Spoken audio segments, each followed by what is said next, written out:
주님, 이 시간 우리 하나님을 믿는 권속들이 이곳에 앉아서 주의 말씀을 듣기를 원합니다.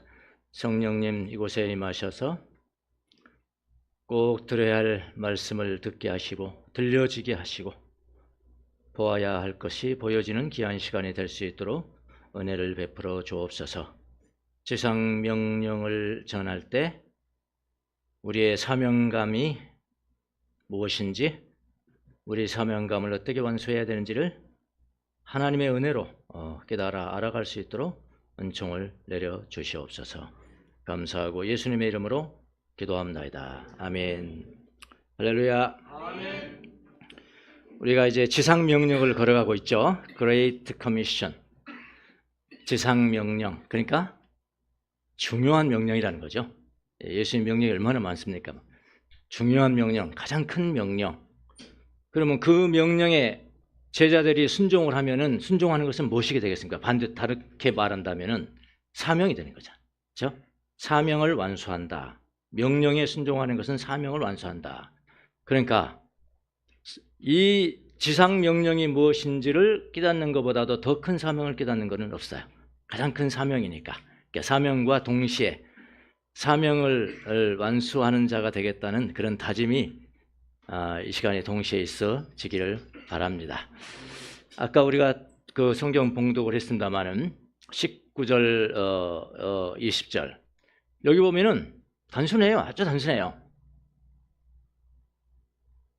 주동사는 하나예요. 주동사. 뭐라고 그랬죠? 제자를 삼아라. 이거 가져왔어요. 주동사는 제자를 삼아라. 여기 있어요. 제자로 삼아서 이렇게 우리말 번역은 이렇게 돼서 어디가 어떤 단어가 좀 주동사인지 찾기가 좀 힘든데 오늘 봅니다. 영어 성경도 거의 나와요. 이거는. 예. 모두면 제자로 삼아라. 제자로 삼아라. 그런데 이 명령형이거든요. 명령형이니까 반드시 지켜야 되잖아요. 근데 이 명령형이 현재 명령형이 아니고 뭐라고 그랬죠? 부정과거 명령형이라고 그랬어요. 그러니까 부정과거 명령은 뭐 계속해라, 뭐 거듭거듭해라, 진행 과정을 말하는 게 아니고 그냥 발생한 거야, 발생. 그러니까 이럴 때는 어떻게 번역을 하냐면 즉시로 제자를 삼아라. 이렇게 번역한 게 가장 가깝습니다. 즉시로 제자를 삼아라. 이런 거예요. 그러니까 즉시로 제자 삼으라는 게 뭐죠? 예수님 믿으라는 거예요. 예수님 믿게 하라는 거예요. 예수님 믿게, 예수 믿는 거 영접하는 건 한 번이 끝나잖아요. 나 예수님 믿겠습니다. 예수님 제자 될게요. 그 소리하고 똑같아요. 예수님 믿을게요. 그러니까 예수님을 영접하는 그 자체가 얼마나 귀중한 것입니까? 얼마나 귀중한 줄 몰라요. 그 예수님의 제자가 된다는 거거든요, 여러분요. 예. 그러니까 제자가 된다는 것은 우리는 그렇게 생각해요. 뭐 제자 훈련을 1단계 마치고 2단계, 3단계, 뭐 초급, 중급, 공급 마쳐야 제자 되는 거 아니에요? 이렇게 생각하지만 아니에요. 제자가 되는 건 뭐라고요? 즉시로 되는 거예요. 예수님 영접하면 즉시로 제자가 됩니다. 여러분 자녀들 태권도 학원 다니시잖아요. 저희 손자도 태권도 학원 다닙니다. 태권도 학원에 가서 사범님을 사범님이라고 자기 선생님을 사범님이라고 부를 수 있는 자격이 뭡니까? 돈 내면 됩니다. 돈 내고 등록하면 됩니다. 등록한 것과 즉시로 무슨 띠가 됩니까? 하얀 띠를 맵니다. 태권도장에서 가장 시끄러운 아이들이 누군지 아십니까? 하얀 띠입니다. 하얀 띠. 가장 시끄러워요. 예. 하얀 띠만 되면은 그때부터 원장님을 뭐라고 부르죠? 사범님. 그 사범님 뭐예요? 스승님. 그러면 너는 내 제자야. 거기는 많은 사람이 있어요. 하얀 띠도 있고요, 노란 띠도 있고요. 요즘은 더 많아졌어요, 옛날보다요. 예. 빨간 띠도 있고요, 검은 띠도 있고 그러거든요. 그럼 모두가 다 검은 띠도 사범님, 하얀 띠도 사범님. 가장 시끄러운 게 하얀 띠. 아무것도 모르니까. 그러나 제자가 됐어요, 내가. 사범님이라고 부를 수가 있어요. 빨간 띠는 흑색 띠 전에 이제 빨간 띠를 보여요. 좀 배웠다는 거죠. 그래서 제일 시끄러워요. 두 번째로 시끄럽고, 검은 띠가 되면 노숙하죠. 우리 교회는 검은 띠가 많을까요? 하얀 띠가 많을까요? 무슨 하얀 띠가 많겠어요. 교회 다니지 얼마나 되셨어요 지금? 검은 띠가 많겠죠. 검은 띠가 투머치. 검은 띠가 많고 하얀 띠가 부족해요. 그래서 이제 교회가 좀 에너지가 좀 넘치고 이런 운동이 넘치는 그런 것은 없어요. 어쨌든 예수님께서 성경에서 말씀하시는 제자가 된다는 것은 검은 띠만이 아니에요. 노란 띠도 아닙니다. 노란 띠만도 아닙니다. 뭐라고요? 하얀 띠도 됩니다. 바로 들어왔거든요. 바로 들어왔어요. 그렇게 이야기를 했습니다. 이게 주동사예요. 즉시로 제자를 삼아라.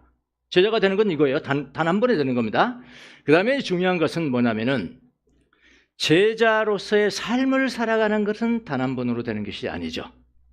예, 제자로 살아가는 훈련이 돼야 된다는 훈련의 방법을 딱 두 가지로 말씀해 주셨어요. 이것도 간단해요.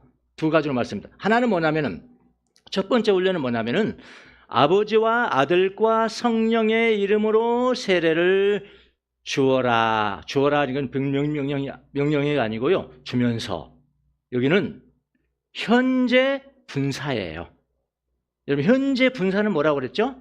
계속 하셔야 돼. 계속하고 계속 거듭거듭 해야 돼. 언제까지? 죽을 때까지 해야 되는 겁니다. 그러면 그렇게 제자 훈련을 하는 거야. 첫 번째 방법이 아버지와 아들과 성령의 이름으로 계속 세례를 받는 거네. 그게 뭔 걸 잘 알아야 돼. 그렇죠? 이게 제자 훈련 방법이야. 첫 번째니까요. 성경적으로 저는 이야기하는 거예요. 성경만 보고. 첫 번째 방법이 뭐라고요? 아버지와 아들과 성령의 이름으로 계속 세례를 주고 언제까지? 죽을 때까지 세례를 주고. 이게 도대체 무슨 말이냐? 이게 첫 번째 방법이고요. 오늘 이거 우리가 다룰 겁니다. 두 번째 방법은 뭐냐면 내가 너에게 명령한 모든 것을 지키도록 가르쳐라. 그것도 현재 분사형이에요. 가르치면서요. 그러니까 수단이죠. 어떻게 보면요. 예, 그렇게 제자를 삼아야 되는, 즉시로 제자를 삼아야 되는데 이 제자는 어떤 사람이 되기를 원하는가? 어떻게 훈련시켜야 되냐? 첫 번째는 뭐라고요? 아버지와 아들과 성령의 이름으로 세례를 주면서. 두 번째는 뭐라고요? 내가 너에게 명령한 모든 것을 지키도록 가르치면서. 그것도 지속성이에요. 그 두 가지는 우리가 제자 훈련 이렇게 이야기하는 것입니다. 근데 첫 번째는 아버지와 아들과 성령의 이름으로 세례를 주면서, 이거는 뭐냐면은 오늘 제목이 뭐냐면은 성숙훈련이에요. 성숙훈련. 예. 성숙하도록. 누구를 닮아야 될까요? 예수님 닮아야 되는 거죠. 예수님 닮도록 성숙하도록 훈련시키는 것이 첫 번째 방법이고, 두 번째는 순종하도록 시켜야 되는 것이니까, 가르쳐야 되는 것이니까, 거기는 무슨 훈련이겠어요? 순종 훈련이죠. 이 두 가지가 제자 훈련 방법입니다. 그러니까 제자 훈련이니 우리가 영성 훈련 하잖아요. 영성 훈련이 또 무슨 훈련 많은 이름이 있다 할지라도 이 두 가지 성숙 훈련과 그다음에 순종 훈련에 포커스가 맞춰지지 않는 것은 그거 다 사입이에요. 다 사입입니다. 예. 무슨 훈련 하지만 그건 상관없어요. 아버지와 아들과 성령의 이름으로 세례를 받는 것과 상관이 없고요. 예수님께서 명령한 모든 것을 순종하는 훈련과도 상관이 없단 말이에요. 그러니까 우리가 두 가지를 잘 알아야 되겠죠. 잘 알아야 됩니다. 그러면은 자, 두 가지 하는데 제자 훈련의 첫 번째 방법으로서 아버지와 아들과 성령의 이름으로 세례를 받는 것, 이게 무엇일까? 이것을 우리가 잘 살펴야 됩니다. 예, 이게 무슨 말일까? 정확히 알아야 됩니다. 이거는 세례 받으니까 세례를 또 받고 하는 거야, 그런 것이 아니에요. 한 번밖에 안 받잖아요. 세례는요. 한 번밖에 안 받아요. 그거는 구원의 징표니까요. 예. 이 세례 의식이 아니에요. 이게 뭐냐면은 지속적으로 변화되어 가라, 그런 이야기입니다. 지속적인 신분의 변화, 신분이 일생 동안 변하는 것이니까 그게 성숙이죠. 성숙을 말하는 겁니다. 그러니까 본문에 사용된 헬라어 용어가 뭐냐면은 세례를 받으라 그랬거든요. 이게 밥티조입니다. 밥티조. 우리 성경에는 세례로 되어 있지만은 또 어떤 성경들은 침례를 받아 그랬어요. 우리 침례교회에서는, 저는 침례교 출신입니다만, 밥티조, 침례로 이렇게 번역하자면 똑같아요. 예, 같다고 생각하시면 그거 가지고 싸우시면 안 됩니다. 또 예. 침례인데 그거는 세례야 세례. 그거 가지고 싸우기 전에 가서 사랑하세요. 그냥 사랑하는 게 나아요. 이제 밥티조인데, 밥티조라는 뜻은 원래는 물에 잠기는 거예요. 물에 깊이 잠기는 걸 밥티조라고 합니다. 세례는 또 달라요, 헬라어로. 이거는 물에 깊이 잠기는. 어떻게 잠기냐면은 아버지와 아들과 성령의 이름 안으로 잠긴다. 그랬거든요. 근데 그 이름이라는 것은 아버지와 아들과 성령의 이름인데 이름이 단수예요. 그러니까 아버지 이름 따로 있고 아들 이름 따로 있고 성령 이름 따로 있는 게 아니에요. 아버지와 아들과 성령의 이거는 삼위시잖아요. 삼위신데 그분의 이름은 단수라고요. 그 이름 단수. 그러니까 우리가 세례를 계속 받는 물에 잠기는 물에 깊이 잠기는 것이 아버지의 이름으로도 잠기고 아들의 이름으로도 잠기고 성령의 이름 삼신이 있나? 삼신으로 잠기는 거야. 우리가 그게 아니에요. 하나님은 어떻게 한다고요? 본체는 한 분이시라고요. 예. 하나님 본체는 한 분이시고요. 그분이 나타나는 방법이 삼위로 나타나면. 그러니까 아버지와 아들과 성령. 그러니까 아버지와 아들은 달라요.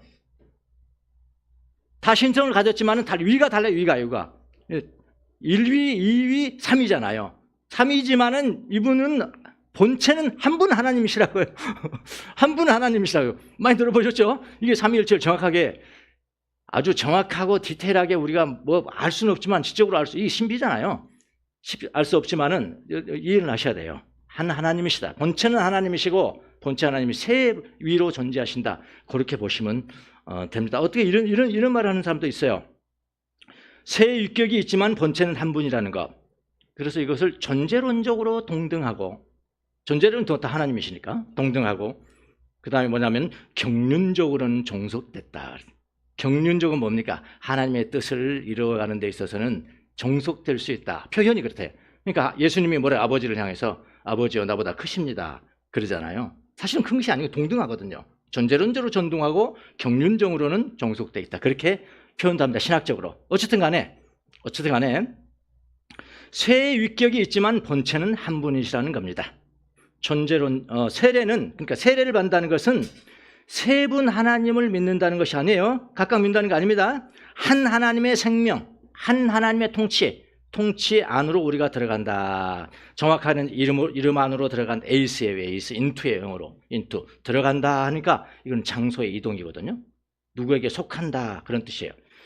여기서 그러니까 침례를 받는다는 것도 의식을 상징하는 그런 단어가 아니라요. 이동하는 데입니다. A라는 상태에서 B라는 상태로 이동되어지는 거예요. 뭐가요? 침례 받는 것이 이동되어진다 그런 뜻입니다. 그러니까 그 사람을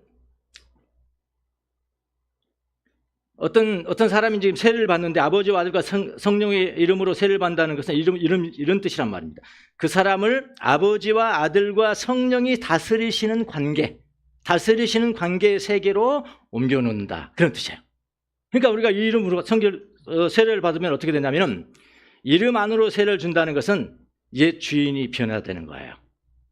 옛 주인이 변화되겠죠? 새로운 데로 가니까요. 옛 주인이 변화돼서 새 주인이 되고요. 옛날 양국을 떠나서 새로운 왕국에 들어가는 것이고요. 옛날 정체성을 벗어나서 새로운 정체성 속으로 들어가는 거예요. 이게 뭐예요? 침례받는다. 물속으로 잠기는 것이다. 그런 것입니다. 계속 우리는 잠겨야 돼요. 계속 한 번만 잠기는 게 아닙니다. 세례받는 것은 의식은 한 번으로 끝나지만은 훈련으로서의 세례는요. 계속 받아. 여기에 A라는 상태에서 더 높이 B, 3, 쭉 올라가야 돼. 그게 성숙 훈련이란 말이에요. 그럼 아버지 앞에 아버지의 이름 안으로 깊이 잠긴다. 그게 무슨 말? 좀 더 우리가 구체적으로 본다면은 아버지의 안으로 잠기면 어떻게 될까? 하나님이 우리 아버지가 되겠죠, 물론. 아버지가 되고 더 중요한 것이 있습니다. 하나님을 어디서든지 알아보는 감각이 생겨요. 그러니까 차이가 있어요. 이 감각이 안 생긴 사람이 있고 더 성숙해서 이 감각 어디서든지 하나님이 있어. 하나님은 안 구신 것이 없는 분이에요. 그분의 현존은. 그거를 감각하는 능력이 성숙이고 미성숙이고 다르다 이 말이죠. 그런 감각이 생기는 거고요. 그 다음에 섭리를 인식하는 눈이라 그렇게 했어요. 섭리가 뭐죠? 하나님이 개입하신다는 거예요. 모든 것에 개입하신다는 거예요. 여러분이 고난 당하시잖아요. 잘 안 되시나 일하는 이런 거 많잖아요. 그럴 때는 뭐예요? 아, 하나님 왜 나를 안 돌아보시지? 이렇게 귀한 피조물로 창조해놓고 돌봐준다고 그러더니 왜 안 도와? 그렇게 생각하는 사람이 있다니까. 아니라니까요. 하나님 섭리는 항상 어디서든지 무슨 일이 일어나든지 거기서 계시는 거예요. 고난 가운데 있을 때도 하나님의 섭리가 있다. 이것을 인식할 수 있는 눈이 생겼냐 말이야. 눈이 생겼냐. 그 눈이 없으면은 그냥 불평해요. 불평하고 뭐 자기 마음에 안 든다고 교회 떠나버리고. 교회 떠나보면 또 신앙도 식어버린다고. 이런 거. 그러니까 섭리를 인식하는 눈이 생긴다. 뭐 하면요? 아버지의 이름으로 더욱더 깊이 들어가고 깊이 들어가고 깊이 들어가면. 그 다음에 일상에서도 하나님이 일하신다. 우리의 평범한 일상 속에서도 하나님이 일하신다는 것을 읽어내는 훈련이 된 사람. 이런 사람들은 아버지의 이름으로 점점 깊이 들어가는 사람이다. 그러니까 훈련을 받을수록 그렇게 돼야 되는 거예요. 그래서 우리가 영성 훈련을 하잖아요. 영성 훈련. 이 세 가지 방법, 세 가지 지금 하는 건 지금 말씀을 드렸는데, 하나는 뭐냐면은 하나님을 어디서인지 알아보는 감각, 섭리를 인식하는 눈, 일상에서 하나님을 알아보는 훈련을 한다. 이거 어디서 다 했어요, 우리가? 영성 훈련에서 다 했죠. 이제 이것을 키우는 것은 영성 훈련이 그야말로 킥이죠. 예, 영성을. 아, 이래서 우리가 훈련을 하는구나. 아버지의 이름으로 더 깊이 잠기고, 그래서 성숙한 사람이 되기 위해서 그렇게 하는 것이구나. 이것이 아버지의 이름으로 세례를 받는다. 두 번째, 아들의 이름으로 세례를 받는다는 무엇일까요? 여러분, 이건 쉽겠죠. 아들의 이름은 뭡니까? 예수님 닮아가는 겁니다. 예수님의 인격을 담고 예수님의 성품을 담고 예수님을 닮아가는 거, 그게 아들의 이름으로 잠기는 거. 그 다음에 십자가의 방식으로 묘사에 반응한다. 십자가의 방식이 뭐죠? 나를 부인하고 나를 죽이고 자기 중심적인 것이 아니라 나를 죽이고 십자가를 지는 거. 십자가를 지는 방법으로 항상 세상을 바라봐요. 예, 이런 사람이 되었느냐? 그리고 성공보다 순종을 선택하는 삶이다. 성공. 우리는 다 성공이잖아요. 하나님의 뜻은 성공 아니에요. 하나님의 뜻은 거룩이에요. 예. 하나님의 뜻은 맨날 많은 돈을 벌고 많은 높이 지위에 올라가서 하나님께서 도우셔서 그런 거 아니에요. 오히려 하나님의 더 궁극적인 뜻은 그는 순종하고 예수님 닮아가는 거룩이라고 해요. 예. 그러니까 아들의 이름으로 침례에 더 깊이 들어가고 더 깊이 들어간다는 것은 정말 예수님을 닮은 사람으로 훈련시키라는 거예요. 예, 그렇게. 이거는 아들의 이름으로 잠기는 것은 어디서 많이 훈련하냐면 제자 훈련입니다. 제자 훈련. 오늘 제가 제자 훈련과 영성 훈련의 차이를 다 할 수는 없어요. 예, 나중에 뭐 기회가 나올 겁니다만은, 그러니까 통합이 돼야 돼, 통합이. 요거는 제자 훈련이 또 영성 훈련보다 훨씬 더 순종하고 뭐 자기를 부인하고 들어가는 거예요. 어쨌든 간에 아들의 이름으로 또 세례를 주고, 그다음 세 번째는 뭐죠? 성령 안에 잠기는 삶. 성령 안으로 세례를 준다는 건 성령 안에 잠기는 거거든요. 자연스럽게 열매가 맺히는 삶, 성품이 변화가 되고 억지가 아니고 자발적으로 사역보다도 먼저 인격이 되는 사람, 이런 사람 성령의 열매를 맺는 사람들이잖아요. 이렇게. 그러니까 제자 훈련이라는 것은 여러분 지식의 정도가 아니에요. 지식이 많아서 지식으로 흘러버리면은 그런 제자 훈련이 실패하는 거죠. 제자 훈련이라는 것은 점점 지속적으로 아버지 안으로 들어가고 아들 안으로 들어가고 성령에 잠기는 것. 그러니까 하나님을 어디서든지 알아보고 하나님을 알아보고 그다음에 예수님을 닮아가고 그다음에 성령의 열매를 맺고 그런 사람으로 되는 훈련을 하고 있냐 맞아요. 그러니까 모든 훈련에 이름이 붙여져 있지만 이 훈련이 아니면은 그거는 무의미하단 말이에요.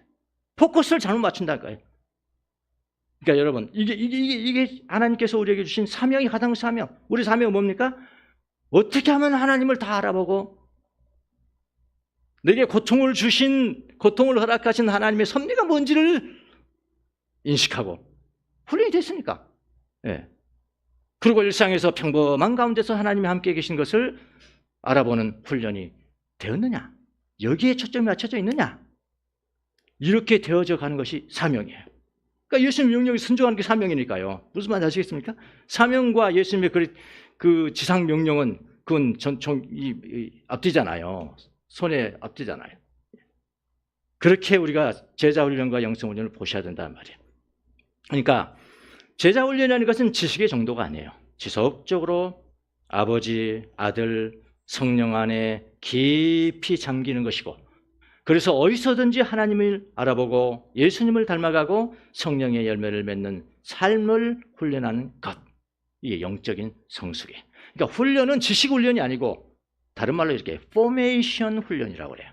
포메이션이 뭐죠? 형성되어 가는 거예요. 무엇으로 형성될까요? 예수님 닮은 모습으로 포메이션 되어 가는, 포메이션 훈련. 이 훈련이에요. 그러니까 예수님께서 뭐 제자 훈련, 제자 훈련은 이런 것이고 영성 훈련은 이런 것이다. 그렇게 준 적이 없어요, 성경에. 사람들이 하다 보니까 이게 부족한 것을, 제자 훈련이 부족한 것을 메꾸다 보니까 영성 훈련이 나왔고요. 그러니까 우리는 어떻게 해야 돼요? 다 통합을 해야죠. 다 통합해서 장점. 그래서 한 가지를 부르더라도 우리는 영성 훈련이라고 부른다. 그거는 제자 훈련 여기에 해당되는 거예요. 첫 번째 훈련, 두 번째 훈련이에요. 거기에 포커스가 가져 있어야 되는데 무슨 말인지 아시겠죠? 예, 그렇게 하셔야 합니다. 여러분, 하나님에게는 당신의 자녀들이 거룩해지는 것, 당신의 자녀들이 성숙해지는 것, 이것이 얼마나 중요한지 몰라요. 여러분과 제가 생각하는 것보다도 훨씬 중요합니다. 이렇게 해볼게요. 하나님께서 그 사람을 조금 거룩하게 만들기 위해서 20년 동안 훈련시킵니다. 시킬 수 있습니다. 예. 어떻게 해요? 뺑뺑 돌려서 훈련시킬 수도 있고요. 뺑뺑 돌려서 훈련시키도 어떤 사람들은 뭐 뺑뺑 돌리면은 그보다도 성공하게 하면 잘하는 사람 있잖아요. 그런 사람도 성공하게 하고 세상 사람들 올 때 그렇게 하겠죠. 어쨌든 간에 그 사람을 20년 동안 훈련시켜서 거룩하게 되고 그 거룩성을 가지고 1년 동안 하나님 앞에 쓰임을 받았다. 그것이 훨씬 하나님 앞에는 중요한 순간일 수 있습니다. 훨씬 더. 저는 그 법조계에서 일하다 보면 어떤 분들이 찾아와요. 참 안타까운 분 많이 있어요. 보면 아무 잘못도 없는데 10년, 20년, 10년씩을 막 송사에 말린 사람들도 있어요. 10년 동안 자기 잘못도 아닌데. 그래서 저희 찾아와서 그래요. 목사님, 나는 왜 이렇게 고생을 해야 됩니까? 나는 왜 이렇게 고난을 받아야 됩니까? 이거 내가 잘못 하나도 안 했습니다. 잘못 하나도 안 했습니다. 그럼 저는 그렇게 이야기하죠. 고난은 신비로운 것입니다. 네. 고난은 신비로운 것이니까 함부로 판단하시면 안 됩니다. 내 고난도 그렇고 다른 사람들이 받는 고난도 역시 마찬가지입니다. 신비라는 건 뭐죠? 하나님의 뜻이 있는데 지금 딱히 뭐라고 말할 수 없는 것. 그거 신비예요. 고난은 신비입니다. 또 모르죠. 당신이 10년 동안 그 고생을 했는데 그때 거룩하게 돼서 1년 남은 여생을 하나님께 쓰임받는 것, 그것이 하나님의 뜻일지도 모르죠. 하나님은 그렇게 하십니다. 그러니까 너무 염려하지 마세요. 고난 받고 그러는 것. 그렇게 이야기를 합니다. 왜 지식 중심의 제자 훈련이 실패를 했습니까? 제자 훈련에도 훈련이 있잖아요. 영성 훈련에도 지식 훈련이 있어요. 다 양쪽에 다 있어요. 그런데 제자 훈련은 지식으로만 흘러버렸고 포메이션, 아까 형성하는, 사람 만들어내는, 하나님의 모양으로 만드는 형성 훈련이 되지 않았기 때문에 실패하는 거. 또 영성 훈련도 마저 실패하는 거죠. 만약 지식이 잘못되면요, 성부와 성자와 성령의 이름으로 침례받는 거기에 포커스를 맞춰야 되는데 엉뚱한 뭐 많잖아요. 얼마나 많은지 몰라요. 그 영성 훈련도 잘못된 게. 그런 거로 빠져버리면 안 돼요. 우리는 영성 훈련을 하되 예수님의 가르치신 영성 훈련을 하는 것이죠. 제자 훈련과 영성 훈련의 차이점을 오늘 이렇게 말씀드릴 시간은 없고요. 그 대신 요걸 하겠습니다. 아까 지상 명령을 순종하는 것이 여러분의 사명이라고 그랬으니까 이 사명을 보는 각도가 많이 달라요. 지난 시간에 제가 말씀했듯이 가면서 그는 부정과거 분사로 이해를 하느냐 아니면 명령형 뭐 현재 분사로 의해서 명령으로 이해하느냐에 따라서 다 달라집니다. 제가 그려왔습니다. 올려봐요. 가라를 어떻게 해석하는가 사람들이. 그래서 보수적으로 해석하는 사람들이 있고 진보적으로 해석하는 사람들이 있고 중도적으로 해석하는 사람들. 중도적으로 해석한 사람 누굴까요? 밝은 교회입니다. 예, 밝은 교회. 예. 이렇게 한 주석서는 없습니다. 재창작이에요. 예. 여기 보세요. 그러므로 너희는 가서 이야기에 와. 우리의 사명을 어떻게 해석해야 될 것인가. 이것은 그러므로 너희는 가서를 둘러싼 해석을 보수적으로 해석하고 진보적으로 해석하고 중도적 입장으로 정리한 것이다. 쟁점의 핵심인 헬라 포리우센테스는 이거는 부정과거입니다. 부정과거 분사예요. 이렇게 질문할 수 있습니다. 단순한 이 분사가 전제 동작의 혹은 계속적 삶의 방식을 암시하는가 이렇게 질문을 했어요. 이게 계속 하라는 것인가? 그래서 go 그랬죠. go 그랬어요. 그래 가라는 명령으로 영어로 번역했다고요. 그러니까 이걸 따지면 이건 사명을 받은 사람들은 굉장히 좁아지죠. 해외에 나가는 선교사들만 받는 사명을 이야기하는 것인가? 그렇게 해석이 된다고요? 아주 극보수로 한다면은 그건 우리하고 상관없는 말씀이 되죠. 예, 그런 질문을 여기 던지는 겁니다. 예, 표를 보세요. 제 실력으로는 요거밖에 안 돼서 다이어그램은 좀 조잡하게 돼 있지만은 이해하시고 한번 보십시오. 9번 가라 해석. 보수적 해석은 이겁니다. 현재 분사적 의미를 강조합니다. 그래서 계속 가야 됩니다. 그래서 고가 된 거예요. 여러분들 다 이거에 아마 익숙해질 것 같나요? 예, 가야 된다. 가는 사람. 이게 보수적인 해석이고요. 이렇게 되는 경우에는 사명을 내가 사명자다 하는 것은 굉장히 좁아져 버려요. 모든 그리스도인 우리 중도적 입장은 모든 예수 믿는 모든 사람들은 이 사명을 갖고 있다. 그러니까 지상명령을 순종해야 될 사명이 있다고 이렇게 해석을 하는데 저렇게 보수적으로 해석해버리면 어떻게 된다고요? 아니야, 특별한 사람이 있어. 예, 특별한 사람이 사명받은 사람. 그래서 사명자야.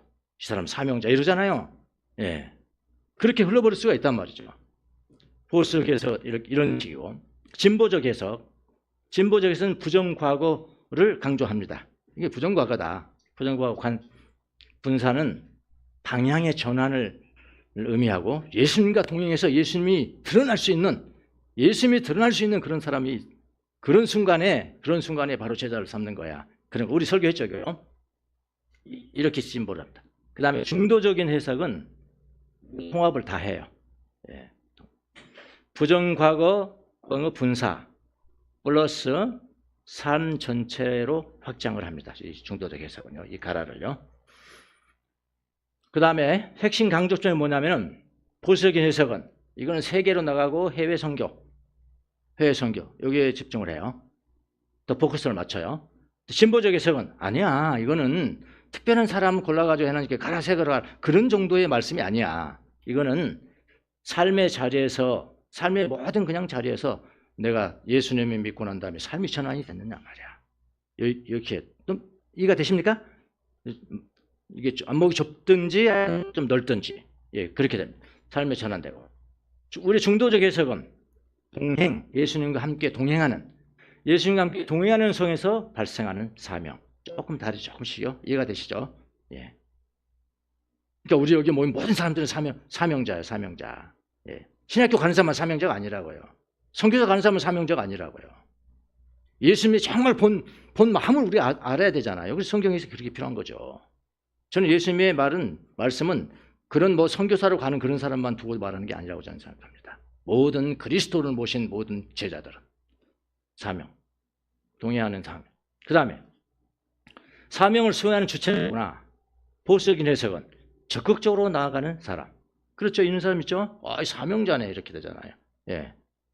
그 다음에 평범한 일상 진보도 이거 좀 상당히 긍정적이에요. 우리 해석은 중도적 해석은 모든 그리스도인. 예. 모든 그리스도인 이렇게 달라진다. 그 다음에 사명의 공간. 이거는 타문화권, 해외, 미전도 여기 이런 걸 주장을 하죠. 일상, 사회 구조 이것도 상당히 앞서 나간 거죠. 우리하고 좀 그렇게 차이는 없죠. 일상과 세계, 모든 세상이 사명의 공간이 다 넓죠. 굉장히 넓죠. 굉장히 넓은 이게 바로 뭐냐면요. 이게 뭐냐면 여러분이 모든 직업을 가지고 가정에 있고 직장에서 이런 모든 것은 수단이라고요. 뭐를 위해서? 사명을 위한 수단이라니까요. 사명이 뭐라고요? 예수님 닮아가는 거라니까요. 아버지와 아들과 성령의 이름으로 세례받는 거라니까요. 이게 사명이 내가 나를 향해서 그러고 또 나에게 붙여진 사람을 위해서도 그러고요. 교회는 교회의 사명이죠. 이것뿐이죠. 다문화권, 일상구조, 모든 세계에서 공간이죠. 사명자의 공간이라는. 그 다음에 사명의 성격. 이동, 가라 그러는 거예요. 이동 중심, 사역 중심. 그 다음에 진보적 해석은 존재 중심, 삶의 중심. 이렇게 비슷해요. 중도적 해석은 좀 더 들어가서 존재, 삶, 사역으로 확장되는 거. 이게 무슨 차이가 있느냐, 이 진보적하고. 이거는 사명의 성격은, 그러니까 가라는 진보적으로 해석했지만은, 우리는 아버지와 아들과 성령의 이름으로 세례를 주라. 이거는 아주 극보수예요. 아무나 사명 가질 수 있구나. 근데 그 사명이 뭐냐고요? 아버지와 아들과 성령의 이름으로 잠기는 거예요. 아버지를 어디서든지 볼 수 있고, 아버지의 섭리를 인식할 수 있고, 그리고 분별해낼 수 있고, 그리고 일상에서 하나님께서 일하시는 그것을 볼 수 있는 훈련이 된 사람, 예수님을 닮아가는 사람, 성령의 열매를 맺어가는 성품이 된 사람. 이렇게. 아주 보수적인 해석이잖아요, 이것은요. 그것입니다. 존재, 삶, 사역이 사역으로의 확장이 된다. 이해가 되세요?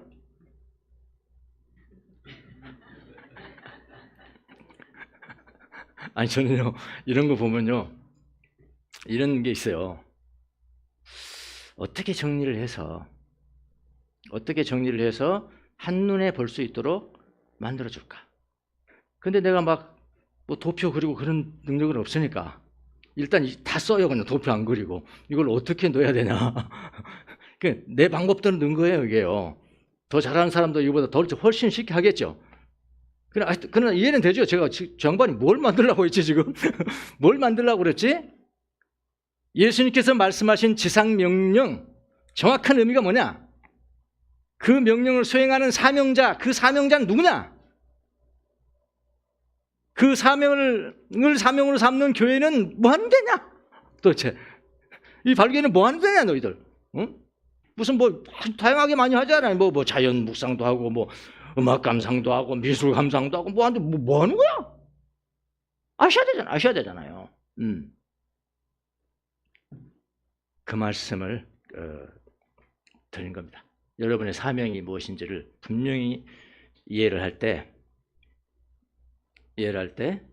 이 가라를 정확하게 이해하면 사명이 더 분명하게 나온다고요. 예, 그런 예수님께서 의도하신 그런 명령을 잘 인식해서 그 명령을 순종하는 사명의 완수자들이 되시기를 예수님 이름으로 축원합니다. 예. 기도하겠습니다. 하나님, 주님께서 명령하신 아버지와 아들과 성령의 이름으로 침례를 주고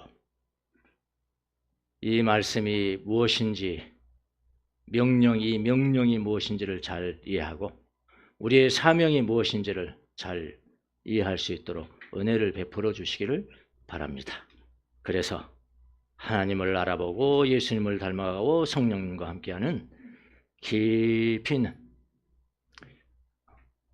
물에 잠기는 그런 예수님의 제자들이 다 될 수 있도록 은총을 내려 주시옵소서. 예수님의 이름으로 기도합니다. 아멘.